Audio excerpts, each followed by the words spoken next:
PodcastOne presents the Steve Austin Show Classics. Sitting here at 316 Gimmick Street with a sigh of relief. Oh, man. I am fixing to make me a big-ass Broken Skull Ranch margarita. You've been saying that for 3 days now. This time I'm going to do it. I've been wanting a margarita for the last 3 days, and for all the things that keep happening, I haven't had that margarita. But I keep buying limes.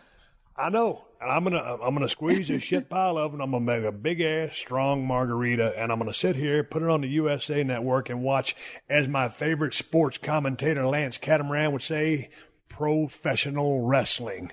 I'm going to watch a USA Network. WWE Monday Night Raw. We're getting ready for SummerSlam coming up this Sunday. So I'm going to see how they're tying up all the storylines before they have, well, this is the big go-home. It's the go-home week for both shows, Raw and SmackDown. So, man, we just got finished driving from Napa Valley to the main streets of Los Angeles, California. And, man, what a hair-raising tale that was. Man, what a hair-raising ride that was. Kristin, we were hauling ass the whole damn way. Yeah, and I was sitting in the back seat, so I couldn't really tell you what to do. You know, I was surprised you weren't spitting out the speed limit signs to me anymore. I couldn't see him because you had the visor down. Callie's sitting in the front seat, and I can't even see out the windows. Yeah, so. You're the one that said, hey, let Callie sit in the front seat and ride shotgun well, with you. because she's scared, and I felt bad. Well, she was sitting there, and I tell you what, man, traffic was absolutely haywire. Hey, what is it? There's a highway that comes into Los Angeles called the Grapevine, the Tejon Pass, and people out there drive like a friggin' maniac. I'm white-knuckling it. I'm driving pretty damn fast. You were driving like 95. Yeah, but then these people just come blow my doors off, and it's like I'm standing still. I'm thinking, how are these people driving these cars this fast? Because I feel like I'm pushing the envelopes of that Yukon XL. That's a badass vehicle. It handles really well, but people just start blowing my doors off. And I'm like, man, are they on a death wish or what? Maybe methamphetamines is involved. I don't know. I don't know, man. There's a couple people a little sketchy out there. Hey, you had a damn story about the Grapevine many years ago. Y'all was in some kind of station wagon. It was a Ford Fairmont. Ford Fairmont station wagon? A blue Ford Fairmont station wagon. It was my mom's. Oh, we had gone river rafting at the Kern River, and there was a bunch of us kids in the car. We started up on the Grapevine, had to pull over because the car started overheating. My mom's boyfriend at the time, Jim, said, Kristin, you're driving. All right. I was 16 years old. I get in the driver's seat. He said, punch it. We got to get to the top of the hill before this thing overheats. Because if it overheats, we're stuck on the side of the road, and it's 100 degrees outside. So that's why people drive really fast going up the Grapevine, because you got to get to the top of the hill so you can coast down the other side and let your radiator cool off. 16 years old, driving a bucket uphill. Yeah. With a bunch of kids in the car and my mom's boyfriend telling me where to go. Man, I want to give a shout out here before we get in this podcast, man. Chris and I have been working on this a big project over there at the BSR 2.0, and I was getting all my shit together, getting ready to head over to Napa Valley to visit our friends that used to rent out 317 Gimmick Street before we bought it and turned it into a podcast studio. And trying to get all my ducks in a row. And, you know, we took Neil, my nephew, back to the airport to get his ass to Victoria. And we had such a great time with him. But then it was time to get the work done that we needed to do. So I was putting all my gimmicks up, getting all my mules plugged into the trickle chargers, my four-wheelers, my Ford Bronco, my Ram Charger. Kristin had got overheated during the day working out with the damn horses in 98-degree weather for 2 hours. I was worried about her. And all of a sudden, man, I started thinking about myself, trying to backtrack my situation. I was like, man, something ain't right. Something's wrong. And I said, man, let me go get the gun out of the back of my pickup truck, because earlier in the day I went down to the shooting range. I was trying to dial in my 7 mag for my antelope hunt coming up on September 1st through the 7th with my brother-in-law, Mitch. And I went down there to the shooting range. I had a jerry rig set up. I won't go into all the details. And I got my gun dialed in. It was shooting like $1,000,000 at the 300 yards. So I should be good at 300 to 400 yards if I see an antelope. Looking forward to it. I was down there shooting. There's a couple other guys down there, and I was watching them. I was kind of out of my element, and it had been a real weird day. And I went over to the pistol range and popped off a couple rounds with my Glock and my Springfield XD9. And I said, okay, man, let's just wrap it up. let's get on out of here. So I cruised back to the house, and then there I was in the driveway walking around, and I'm like, man, I better go get that damn 7 mag out of the back of that pickup truck. Went back to the back of my pickup truck, and it wasn't there. And I looked on the floorboard, and it wasn't there. I said, well, shit. I started walking back to the shop, kind of fast walking, go down the shop, come back. Now I've got this look of panic in my eyes, and about that time, Kristin's looking for me. She sees me out there looking, so what happened? Well, we were trying to wrap it up so we could watch an episode of Longmire, and I see you kind of pacing outside feverishly, and I thought, why is he doing this? We're just trying to, wrap up the night. So when you said, I think I either lost my gun or somebody stole my gun, and I thought, well, somebody had to steal it because you are OCD about taking care of your weapons. You always put them away. You always make sure the safety's on, bullets are out of them or whatever you have in them.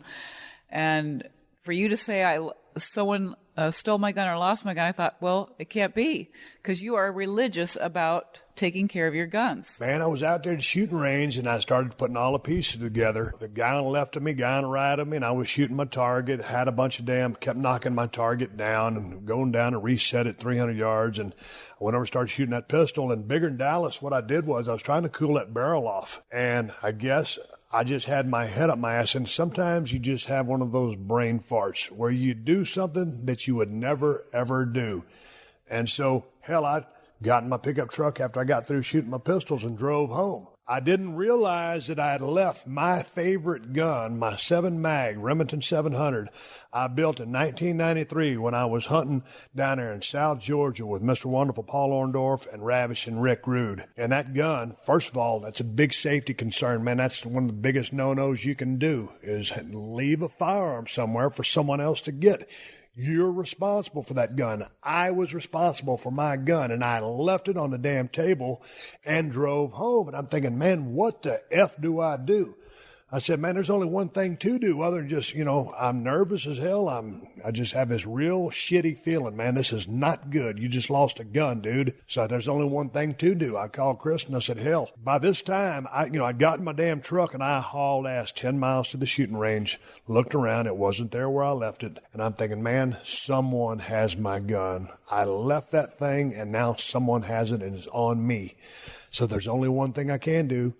Go down to the sheriff's department and report a lost gun. I couldn't find a damn entrance into that sheriff's department. And finally, I got on the phone to Kristin. She was on the website. She said, call this number. So I called this number, and the dispatch guy answered. And I said, hey, man, I'm out here at in front of the sheriff's department, but I can't get in this building. I said, what's up? He goes, well, all the guys are in a briefing. Because there's like 30 or 40 cop cars parked around the sheriff's department. And he goes, well, we're in a briefing. And he goes, what can I help you with? I said, man, I want to report a lost gun. He says, what kind of lost gun do you want to report? I said, man, it's a Remington 700, 7 mag, muzzle brake on the end of it, painted camouflage style. It's a synthetic stock with a stainless steel barrel. He goes, man, you are one lucky man tonight. He goes, somebody came in and turned your gun in. You got so lucky. I said, you got to be kidding me. He goes, nope. He goes, you just described it perfectly. He said the officer that took the gun in is out on patrol. I'll radio him. He'll be here in about 45 minutes.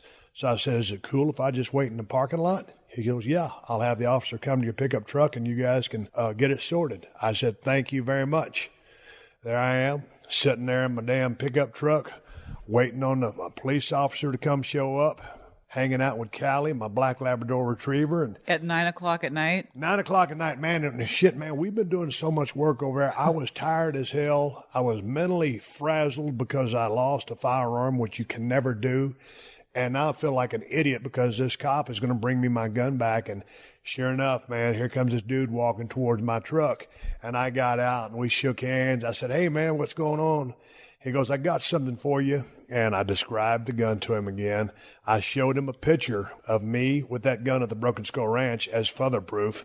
He goes, man, you're good, you're good. And he handed me my gun back. It was exactly the way I left it. Bolt was open. I put it in my truck.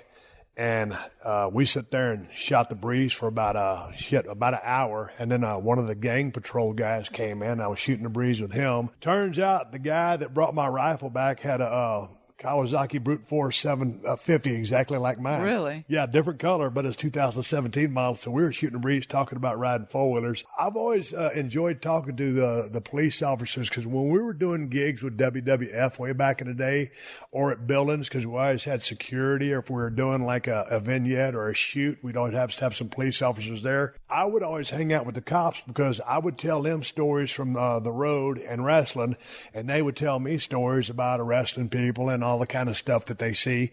And so I've always gotten along with police officers really good.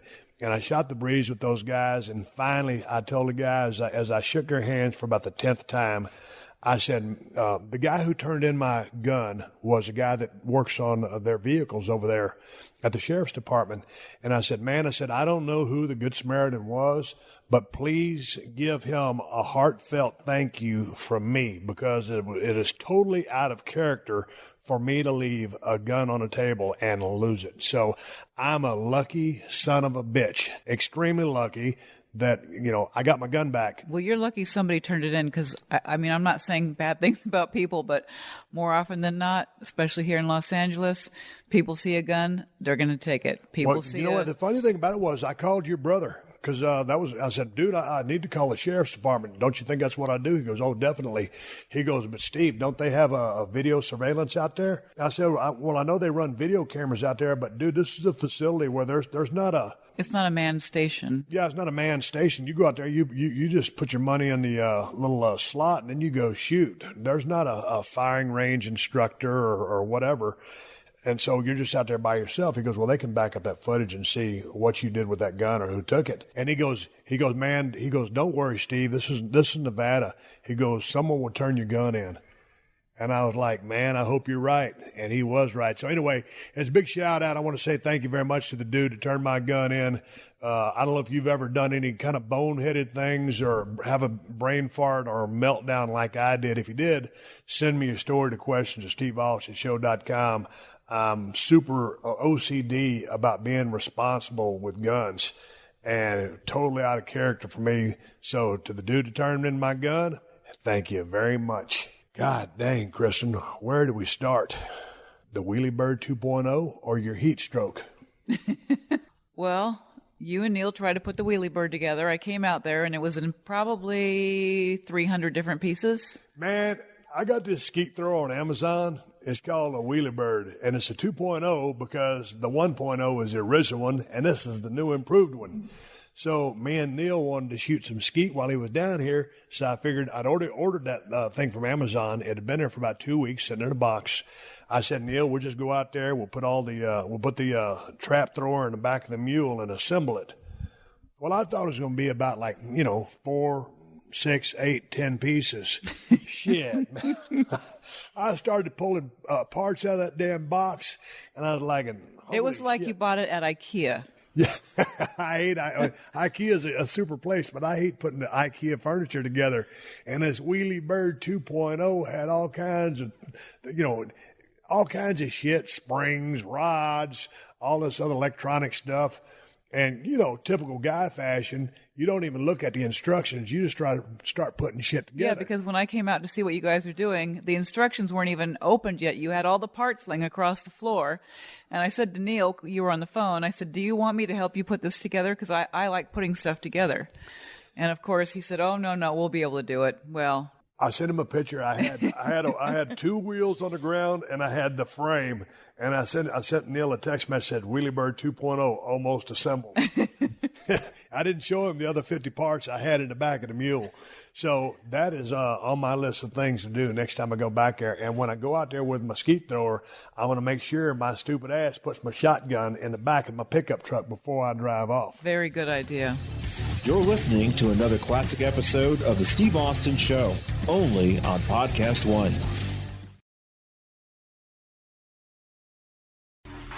This is The Steve Austin Show. All right, anyway, let's move on to a different subject. I want to talk about playing golf. Damn, Kristin, I picked up the game of golf several months ago. You didn't pick up the game of golf. You picked up going to the driving range and hitting a ball with your driver. That's what you picked up. Well, it's part of golf, so I just like to think of myself as a golfer now. And since Neil was down, we figured, hey, man, let's go to golf course because Neil played for the high school golf team. He's a very good golfer, good swing, good form, technique. And it'll get us on the course. Yeah, we were playing best ball. We decided to play 9 holes, and we would just we paid for 18. Paid for 18, but we just figured we'd play best ball and then hit wherever, he hit his ball. In theory, that's going to be the best ball. Well, and we were on a crunch because there was a party behind us, and we are so bad it would have taken us at least 20 minutes per hole. So we felt rushed, so we just start throwing the balls, and that's really not a game of golf. And first off, on number 1 tee, I'm first out. Well, Neil hit the first one, hit a straight-ass drive about 250, 70 yards. And I get up there, and I'm thinking, boy, I'm going to smoke his ass. I reared back, and it was about a 3/4 swing. I reared back and knocked the dog shit out of that ball. I topped it, and it went about 15 feet. And I posted that son of a bitch on my Instagram account at Steve Austin BSR, and Neil was doing the color commentary, and the funniest thing about the damn video was him laughing his ass off about how shitty that drive was. Because you were standing over there waving your arms and stretching out with your little golf club behind your arms and warming up like you're going to knock the dog S out of that ball. Well, I had to listen up, but you did the same thing. It was the anticipation. But you did a couple of things where you swung and you missed the ball and turned to 360. I did do a couple of 360s, but at least on the first tee, I hit the ball. I was just glad that there wasn't a bunch of people out there to see how shitty of a golfer I am. Because, I did actually make 3 good shots. And I'm so glad that we only played 9 holes because I lost my attention span for the 18 holes is just too much for me. But I got to get out there when ain't nobody out there because, like you said, when you get a group playing behind you, you feel the pressure. Yeah, because they're good players. And we bought a brand new box of balls. We bought 15 balls. It turns out that wasn't enough. Hell, I lost all the damn balls. I lost most of them. You lost about 3 of them. Neil lost 1 maybe. There were a lot of water features, let's put it this way. A lot of water features, and there's a lot of our balls in those water, and we just bought those brand new sumbitches. And I'm the kind of guy, I'm so cheap, I'll go out there on the range and get some of them striped balls, and I'll play with those because I know I'm going to lose them anyway. Right. So why buy a bunch of new golf balls? So anyway, we lost all the balls, and then by the 9th hole, we had 1 ball between the 3 of us. Man, that's the thing about it. I think you're onto something. You said, Steve, you want to get a margarita before we start? I said, no, man, I'll mess my game up. And then here comes the drink girl. I'm like, Next time that drink girl comes by, I'm going to get a damn drink. Holy shit. Because my game, here's the thing. When I was going down to the driving range damn near every other day in Los Angeles for a few weeks in a row, I was getting pretty damn good as far as driving a ball straight and hitting it close to 300 yards.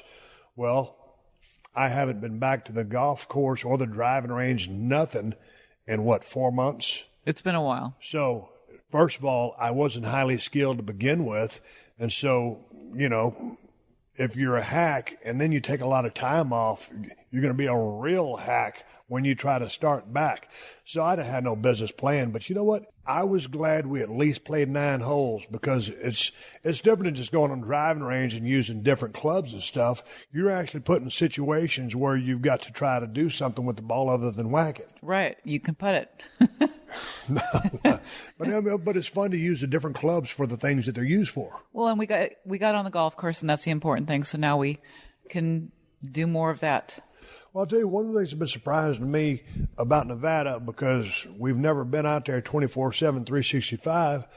We've been out there through winter. We know it's colder than shit. And in the summer, I didn't expect it to be so damn hot. And July is the hottest month of the year for Nevada. And it was about 96 or 98 while we was playing. But it was windy, so it was nice. It was windy. But my point is, I really didn't think Nevada was going to be that hot. Well, they did say they're having a heat. I think everybody's having a heat wave right now. So damn right. Hey, you damn right had a heat wave. Kristin started riding. I need to take golf lessons. Kristin has taken horse riding lessons, and she went out for 2 hours. Yep. Which normally you're out there for about an hour. and you was going to do some work while the person was riding before you, and then you were going to work the same horse. So you was standing on your feet for about 3.5 hours out in that damn sun, and I checked on you twice. I checked on you at the beginning, and I checked on you at the end. And when I first got there, you were fresh as a daisy. Yeah. I drove back because I was thinking, man, Kristin might want to ride. And you were red and you had splotches on your face. And you just had this look on your face. It's like, God. I was wiped out. Dang, I am Well, hot. and then I had to walk the horse home. Well, how are the horse riding lessons going? That went great. I did a lot of groundwork. I learned a lot of new stuff, and I'm excited about it. But it was just... Oh, and then I was taking the horse over obstacles and things like that. So I learned a lot on this trip. But I also learned that you can't stand out in that heat for very long because you will get heat stroke. So after my lesson, I had to walk the horse back. That was probably, 3/4 of a mile? Yep. I walked in and you looked at me and you said, go get in the shower now. I said, turn the thermostat down and go get your ass in a cold shower. Because I knew you was spent. I was spent. You got in bed, took about an hour and 15-minute nap. I got in bed, fell asleep for an hour and 15 minutes. I was still so You looked like wiped shit out. when you woke up, too. Yeah, thanks. No, I mean that, because you were so hot. Well, I have a respect for people that work outside. I saw people building a fence when I was walking the horse back, and I realized, man, I don't know how these people work in this heat, but it was a lot hotter in Texas when we were there because we had the humidity and the heat. So, yeah, I've become a real weather sissy since leaving Texas. Man, I want to tell a story about when we went down to the wine country because we went down to visit some friends of ours that lived at 317 Gimmick Street, and they've been living in Napa Valley for about the past 2 years. So, man, we'd been texting them back and forth and calling them and staying in touch, and we've been meaning to go up there for a couple of years. So finally, we said, you know what? We got to make the time to go over there and see them and some people that we really like. Spend a night at their house, drink a few bottles of wine, throw some darts, and come back home. Well, turns out many years ago, 12 years ago? It was about 12 years ago. We went down to Napa Valley, and we was driving my white and pewter Z71 pickup, 2003 model that I still have. We were newly dating at the time. We were just started dating, and we were down there in Napa Valley, and this is when we were into the big Cabernets and stuff like that. And we were at this particular winery. Well, it was Opus. It was Opus One, which is a highfalutin, I suppose. Oh yeah, real highfalutin. Yeah. So we was getting out of the truck. We'd been to a couple of wineries, and we started having a buzz. And we were walking to Opus One, and there's a big group of guys, probably 10 or 12 of them, and a couple of them recognized me and said, "Hey, Stone Cold, what's going on, man?"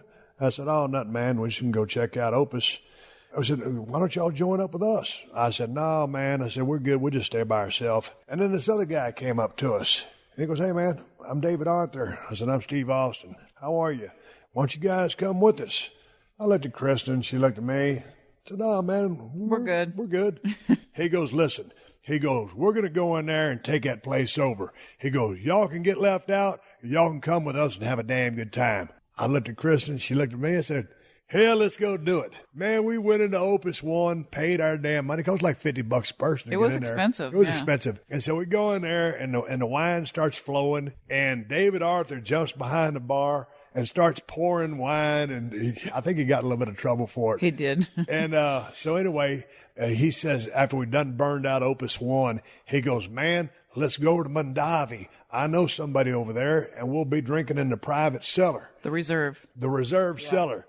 I don't know all my wine technology. So we all loaded up there, went to Mondavi, and We were there holy for shit, hours. We were there for a long ass time, and we weren't drinking any little sips out of glasses. We were drinking bottles of wine.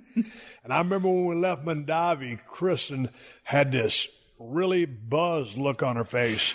And she says, I told her, I said, "Get over and let me take a picture of you." So Kristin lays out on the ground and puts her head on her hand, kind of like she's laying on a beach somewhere. Like a flower child. Looked like a flower child, and she was stoned out of her mind on wine. I took a picture, and we get back in the truck. And normally when you go down to Napa Valley, most of the vineyards shut down at 4 p.m. By and large, most of them do. But I found out that very day, some of them stay open until 5 p.m. So about that time, it was about 4 o'clock. And Kristin, after drinking so much wine on no food, Yep. starts puking her guts up. I'm driving down the road, and she's throwing up all over the side of the pickup truck. I got my head out the window. Head out the window, painting purple stripe on the passenger side of my vehicle. And I'm thinking, oh, man. So I looked at her. I said, I pulled over on the side of the road. I said, listen, some of these wineries stay open until 5 p.m. You mind if I go in a couple extras? This is when I knew she was a keeper. She goes, yeah, go ahead. I'll be in the parking lot. Chris was in the parking lot painting the car purple. And I went and made a couple more flights of reds at 3 or 4 more wineries. Then we went back to the hotel we were staying at. Took about an hour cat nap. Kicked out of that. Went to dinner. Got another bottle of wine, and that's when I knew my wife was a keeper. So it turns out all these years later, our buddies that used to live in 317 Gimmick Street had become friends with David Arthur. And David Arthur makes very exclusive, high-end wines in Napa Valley. Right. So it's not stuff you find everywhere, and we had never been able to track him down after that first chance meeting 12 years ago. So all this was coming full circle, and I guess he shut down the winery so we could go and hang out and visit with him. And he's a really good dude. He makes really good wine. And we drove all the way out there. We had a designated driver, like an Uber or whatever it was, that took us out there. And we got out. Well, first of all, when we got to my buddy's house, man, first off was champagne. At 12:30 in the afternoon. Oh, yeah. And we had just crushed a bunch of McDonald's. We got champagne to start off. Then he brought a flight of Chardonnay. Then he wanted to know if we wanted a cup to go to David Arthur's. I said, no, man. I said, I'm good. We got to pace ourselves. Yeah, it ain't even 2 p.m. Been there, yet. done that. So we get over to David Arthur's place, and as soon as what was that, the rosé? It was a rosé. Oh, it was good. And everything over there come out of that cellar, so it's chilled to perfection. Yeah. And it was just awesome. Here comes the moment David Arthur comes out. And, man, we shake hands and start shooting the breeze and reliving that one time when we got all shit-faced at Opus and Mondavi. Hell, he forgot we'd even went to Mondavi, other than the fact he got in trouble there, too. So, man, we blew it out and had a damn good time. So to David Arthur and his Tanner. wife, Jen, and Tanner out there who explained all the wine that we were drinking to us, man, we had an outstanding time. And to our friends in Napa Valley, what a great time that was. But, man, I tell you what, a long time ago, we considered maybe buying a place in Napa Valley, but I don't think so. I don't think so. I think it's a great place to visit. It's a great place. It's absolutely stunning out there. It's beautiful. But I don't know. I think I'd turn into a wino if I lived out there. It's just too easy to drink wine. Yeah, and you start drinking way too early. Oh, that was way too early to start drinking. Man, because when we were eating dinner that night, I was like hammered. I was ready for bed at like 7:30. Yeah, and I went to bed early. Yeah, so no, then all of a sudden, Dave said, hey, man, you want to throw some darts? Sure. I ain't thrown a dart in 10 years. I used to have a pretty decent game. You got pretty competitive. Oh, man. We were laughing and joking and having a good time, and all of a sudden we start going in competition and get serious because I can't stand to lose. And, of course, my buddy set me up. He'd been practicing for months and months and months so he could beat the shit out of me once we started throwing darts. He was crushing me. Finally, towards the end, hell, I stopped drinking. I was drinking that big-ass bottle of water from Trader Joe's. And finally, after sobering up, drinking water, and finally getting a little bit back in a groove. You said, let's play darts. No, man. Because he kept on drinking. I beat him at 301. I beat him at cricket. And then we were just throwing bulls. And so finally, I started beating his ass. But I couldn't go to sleep till I beat him. And I think I didn't go to sleep till 1 a.m. And I knew this morning when the alarm clock went off, I was like, oh, man, are you shitting me? But if I hadn't drank all that water, I'd have been hungover like a bitch today. But I felt pretty good.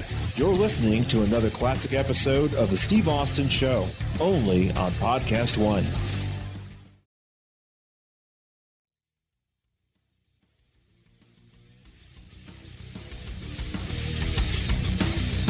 Other than the fact that I was just dead dog tired. Yeah, we were tired.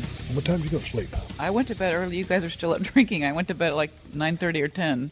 Did you sleep good? Oh, yeah. Anyway, thanks to David and Mindy for having us out there in Napa Valley. Man, it was great hooking up with them and seeing them again. And, man, I think they're getting ready to head out of there. And I think they're headed over to Texas. And if it's hot as it's been in Napa Valley, it's going to be hotter in Texas. I'm wondering if they're going to enjoy that experience. It's a lot more humid, that is for sure. Well, we'll see. We had a damn good time. And I'll tell you what, man, we got up this morning. I was drinking some coffee, man, a little bit hungover. And Dave was over making some avocado toast. I'm like, man, what in the F is avocado toast? I love avocado toast. Well, no, I ain't never had none. And he goes, hey, man, you want some of this? I'm like, no, because I was starving. I wanted something to eat. So Kristin said, well, I'll have a piece of avocado toast. And I'm like, man, we need to get on the damn road. We got a long drive ahead of us. I needed 2 cups of coffee to get started. I know. And so then finally I said, man, I'll eat some avocado toast. And at least that kept me from being starving hungry for about 100 miles. And after that, I was starving, and we needed a place to pull over. Well, but you can't pull over because you lose your space in line, and then you run into the crowds at all the fast food joints that are on the side of the highway. Man, for some reason, I don't know, there's just 2-lane traffic, and both lanes are bottled up. And you see the first rest area, plaza, whatever you want to call it. It's got McDonald's, Carl's Jr., Wendy's, all the regular gimmicks to stop at. You're like, man, that one looks good. And I saw McDonald's, and we'd been having pretty good luck at McDonald's this past trip. We don't usually eat a whole lot of fast food, but we've been on the road. We don't even eat fast food. So I told Kristin, one of the first ones up, I said, hey, there's McDonald's. You want to stop? And you were in a crabby mood, and because you're a vegetarian, you're like, well, they ain't got nothing for me. So I'm just thinking to myself, oh, okay, well, this is how it's going to be. So I just gassed it. I was ready to pull over. You could have got some French fries. You could have got some those hash brown gimmicks. You could have got something. Breakfast was long over. Well, anyway, we kept on going, and finally we pulled over, and man, when you're out in the middle of nowhere, you just think at those different rest station gimmicks, which is going to be the one that's least busy? And sure enough, there's one in the distance. It was like an oasis. It was almost like a mirage. And I'm like, no. It was really, a mirage. Yeah. I wish that we had pulled over and it wasn't there. Because we pulled over, and that sumbitch was busier than downtown Los Angeles during rush hour traffic. Man, there was people going everywhere. And I'm like, I wanted to go to Wendy's. I wanted to go to McDonald's. I said, there's a Jack in the Box. There's a McDonald's. I said, man, I'm just going to pull over and gas up. I was like a kid in a candy store. I didn't know where to stop at. So finally, I gassed up the vehicle. We got on the road, and Kristin says, you ain't going to pull over? I said, well, you can't eat nothing. I just figured we'd get on the road and just haul ass to Los Angeles. Well, you said you could eat Carl's Jr. I said, well, there's a green burrito. Maybe I can get like a vegetarian burrito. Pull into Carl's Jr., man. We're going through the drive-through window, and sure enough, here comes a damn big-ass 45-foot tour bus. And people just start screaming out of here. And we're in the drive-through lane, and they're walking across in front of the car. And we're looking at the menu. Looking at the menu in the drive-through lane. And just gazing in wonderment. This is their first Carl's Jr. that they ever saw. They were taking tours of all the fast food joints. And I'm like, man, don't you see that this is where traffic goes? Go around me. You're walking in a path where cars are supposed to go. Anyway, finally pedestrians get out of the way. I pull up, and there's this one girl staring at the damn drive-through menu. And Kristin goes, excuse us. Excuse us. She can't hear because she's in the back seat of the damn vehicle. Well, I don't think she understood English either. Well, nonetheless, I said, hey, excuse me. And she like, oh, okay, there's a pickup truck. You probably should have honked at her. Oh, man, I wish I had one of those gimmick horns, one of those air horns that those 18-wheelers have. My buddy Rick Maverick has one of those things, and he rides around blasting people. Dude's 40 years old. He's but like he sure a gets damn a kick kid. out of it. Yeah, because people jump out of their skin when he blows that horn. I wish I would have had It's the loudest horn ever. But I'm like, man, come on, man. It's a drive-through window. We're in a hurry. Yeah, man. I mean, we're on a mission from God. We're trying to get home. I got to watch Monday Night Raw. So anyway, she gets out of the way. We order a bunch of damn food. What kind of vegetarian options did they have? I got a bean and cheese burrito from the Green Burrito. Was it any good? It was okay. I got a superstar burger and a jalapeno burger.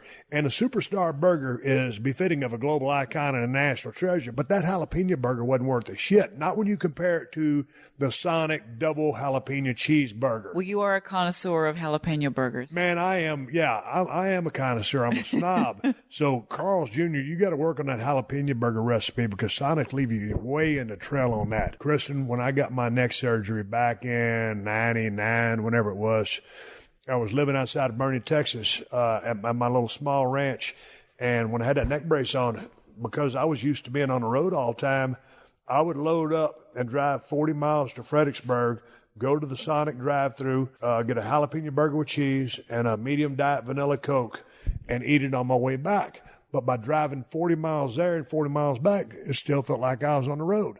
So me and Sonic go way back. I see. Yeah, so I'm picky about my jalapeno cheeseburgers. I'll tell you what, man, those places out there in the middle of nowhere, they're going to be making a killing.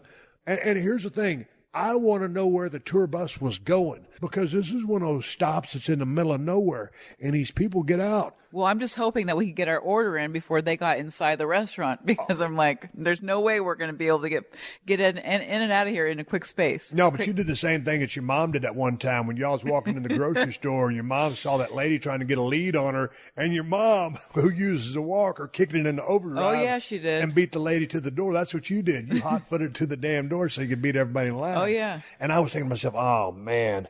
It was just like the stop we made 2 days prior, or was it the day before prior? It was the day before. With the father-son gimmick. Yeah. What happened there? We stopped at that McDonald's. We stopped at McDonald's. I got a egg white delight without the meat. I get inside, and I thought, oh, this place is going to get slammed. But no, there's only one person in front of me. I look behind me 2 seconds later, and an entire bus full of father-son camping trips shows up, and the place is packed. And I'm like, please get our order in before these guys start ordering, because we will be here 4 hours. And they were all filthy dirty from camping. And luckily, I got our food in a rapid pace, and we were... Yeah, but I'm sitting there gassing up the vehicle, and you're like, where are you? And I said, I'm gassing up the vehicle. And she goes, right next door. I said, no, I went down the road because it was less busy. I said, are you already out? There was 1 million people in that place. It was the fastest McDonald's ever. But see, that's the thing.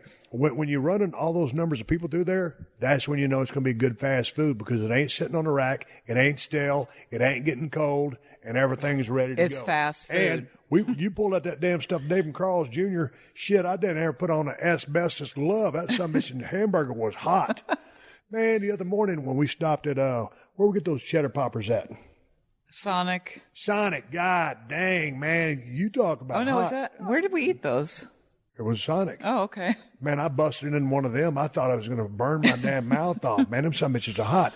But anyway. I'm glad to get back to Los Angeles so I can go to the grocery store and get some vegetables and salad and healthy fixins, because eating on the road for 2 days, you have to eat garbage. There's nothing healthy out there. Man, I tell you what, I'm sitting there talking about all these fast food stops, but this is like happened in one trip, because normally I dig fast food, but I just can't eat it all the time. Like all the restaurants that I mentioned, those are all badass restaurants with good food. But if you're trying to be halfway healthy and try to stay in shape, I mean, maybe if you're a young kid, or like my nephew, Neil, he can eat Skittles, Sweet Tarts, Starburst, sugar, donuts, Sprites, anything and everything, and that kid don't gain no weight. Me, if I look at any of that shit, I get a drum. So, yeah, if you're fortunate enough that you can eat all that stuff, yeah, but it's just not good for you. Yeah, but normally we have our shit together and we have our system. But because we left out of Napa Valley with our buddies, you know, I had the avocado toast, but we didn't have, normally Kristin will have some boiled eggs, or she'll make our breakfast tacos, which are pretty damn healthy. And we got our shit together, so we ain't got to stop a whole bunch of times. And I got my little ARB cooler back here, my Diet Red Bull and that shit. So, man, I tell you what, as much as I like to eat that stuff, I got to get back on my program. Yeah. But I'm going to get back on my program after I have a damn margarita, because that's the margarita that I've been wanting for about the past 5 days, and I ain't got it yet. So here we go. We show up at 316 Gimmick Street.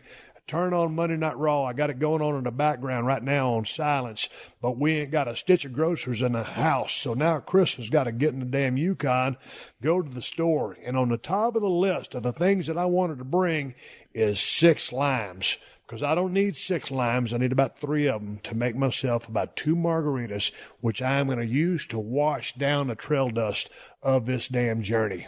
And I'm going to drink that margarita while I'm watching Monday Night Raw, because, Kristin, you know, coming up this Sunday on August 19th, SummerSlam is back. And I thought they was going to be in Los Angeles, California. You said they're going to be in New York on the way back. Yep, New York. God dang it, man. I was looking forward to seeing some of the damn guys, some of the girls, too. Got a badass event. Kristin, Universal Champion Brock Lesnar and Roman Reigns are squaring off in the latest chapter of their epic rivalry. Raw Women's Championship on the line. Alexa Bliss is going to be defending her title against the baddest woman on the planet, Ronda Rousey. And the phenomenal one, AJ Styles, probably one of the best workers in the world, is working with another one of the best workers in the world, Samoa Joe, for the WWE Championship. Any of them names ring a bell to you? You ain't been watching too much Monday Night Raw with me. No, I haven't. I'm usually at Zumba. I know. Are you going to go to Zumba tonight? I'm going to pass on Zumba tonight so I can go get groceries and get your limes for you. Damn right, because I earned every bit of that margarita, from losing my damn gun to going through all the bullshit that we went through, getting all that work done that we needed to. Holy shit. That was a badass few days of work, and we got everything we needed going. So I'm looking forward to SummerSlam. I'm looking forward to seeing I'm looking forward to this championship match, because I want to see who's going to win or who's going to go over between Brock Lesnar and Roman Reigns, and I want to see how they're going to tell this story in the ring, and also just within the broad strokes of the match itself. What direction they're going to go with this. Also, the same thing with Alexa Bliss. She is really coming around. She's really getting good. Her promos are really good. Her work is getting good. And Ronda Rousey has been outstanding in the short amount of time that she's been in the game of professional wrestling. So that's going to be an interesting match. It'll be interesting to see how much time they give those women to tell that story. And then AJ Styles with Samoa Joe. AJ Styles, that WWE Championship, and I've been wanting, Samoa Joe to get a heavy-ass run, and so we'll see what direction they go with that belt. But I'll tell you what, man, we was driving down the road, and you said something about Jim the Anvil Neidhart passing away, and I'm going to go to WWE.com right now, and this came as a shocker to me. Man, Jim the Anvil Neidhart, one half of the Hart Foundation with the one and only Bret the Hitman Hart. Those guys were a tremendous tag team, and man, they will go down as one of the best tag teams of all time. And evidently, I don't have all the details of it, but Jim Neidhart passed away, and I just cannot believe it. Natalya is working currently in WWE. I wanted to reach out to her, TJ, and find out what happened. But I'll tell you what, I didn't know Jim really well on a personal level. We had a few conversations. I think we worked together a little bit. I remember one time down there in WCW when I was teaming up with Flying Brian Pillman as the Hollywood Blondes. I used to watch Bret and Jim work all the time, and I used to love when those guys would send a guy in and hit him with a double drop kick, because as big as Jim was so strong and powerful. He was just very explosive, and I think he was a championship shot putter, but he could throw a pretty damn good drop kick. So one time in center stage, me and Brian were sending a guy in, and I said, double drop kick. And man, all of a sudden the guy comes off the ropes, and Brian jumps out there and kicks him right in the head, and I hit him about the knees. And I called that spot because I got it from watching Jim and Bret Hart. After that match, went back to the dressing room, and Arn Anderson blistered me, and I never threw a drop kick again. And I've told that story before, but that spot and that story was taken from the Hart Foundation when Bret and Jim would throw that double drop kick. So, man, I don't know what happened with Jim, but to all his family, I'm sorry to hear that he passed away, and my thoughts are with you. Dude was a good guy and a hell of a damn performer in the ring, and had a tremendous career. Well, to wrap this podcast up, Kristin, I want to say to everybody out there, if you ever have a bonehead move or do something as dumb as I did, or if you're going out to the shooting range, always make sure you look around, gather up all of your shit. And you would think, if you're going to the shooting range, how in the world can you forget the gun that you went out there to shoot with? That was the only rifle that I took, other than my 2 pistols. That's the only rifle I took. So if that was my goal that day, to go dial that gun in, how did I forget it? I do not know. So when you go down to the shooting range, don't be a bonehead like I was. I am the luckiest guy in the world that someone honest found my gun, turned it in. I did my due diligence at least to go down to the police department and report my lost gun, and got lucky that someone had found it and turned it in. And good things happen to people that do good things like that, I think. Oh, I totally believe it. It's karma thing. But, and that gun is so sentimental to me. I was already missing it. I was like, that is a gun that I can never replace. I can go down to the sporting goods store. I can buy another 7 mag. I can put another scope on it, but it ain't the same gun. And so you were pretty broken up about that. I was, man, but I was just sick because that you just sunken can't feeling do in your stomach. And so also, if you're driving down the road, if you're in the left-hand lane and you're driving slow, get out of the way. If you're coming up in the right-hand lane, trying to cut everybody off in the left-hand lane and sneak in there and ain't no room, don't do that shit. If you're driving in traffic, if there's an ambulance, a fire truck, or a police, they got the siren on and they ain't trying to pull you over, get your ass out of the way. They're trying to go over there and save somebody's lives. And if you go through a fast food place and a tour bus stops, make sure you beat all those sumbitches inside, or your ass is going to be there for a long time, because I guarantee you there's about 100 people that got off that damn tour bus. And I want to know where they started from and where their destination was. Because they were in the middle of nowhere. They were in the middle of a damn hellhole. Yeah, it was 107 degrees. And I shouldn't say this, but the city of Buttonwillow is where my dad had his hunting club when I grew up. It was called the Epsilon Duck Club. And so I always knew Buttonwillow. That was our exit. And that's when we would go to my dad's hunting club. That's where it was, right there. Yeah. And that's when we saw those people in the tour buses. I thought, there's nothing out here. And it's 107 degrees outside. It's like outside of Bakersfield. And I couldn't figure why they would be touring fast food joints in Buttonwillow, California. Yeah, but your dad was a duck hunter. They had ducks out there in the middle of nowhere. It was a desert. It looked like a desert, but there are a lot of ducks. Really? Yeah. Jesus Christ. Well, Kristin, now with the duck story out of the way, it is time for me to take a little break, come back and wrap this podcast up. It has been a whirlwind of the last 2 weeks. It was kind of my summer vacation. This podcast run a little bit on the short side. I had a bunch of things going on. We got a bunch of work done. Had a hell of a time in Napa, made it through a hangover, visited our friends, caught up with an old acquaintance from 12 years ago. And you've been driving all day. Been driving all day long. I ain't worth a flying shit today, and I know that, but I've got some good guests coming on the show. All right, everybody, give me the go-home cue. It's time to wrap up this podcast and ride off in the sunset. Before I go, I want to thank my wife for chipping in on the show and helping me out with today's podcast. Thank you for joining us for another classic episode of The Steve Austin Show. Please leave a rating and review on Apple Podcasts and tell your friends. For more Steve Austin Show, go to PodcastOne.com. That's PodcastOne.com.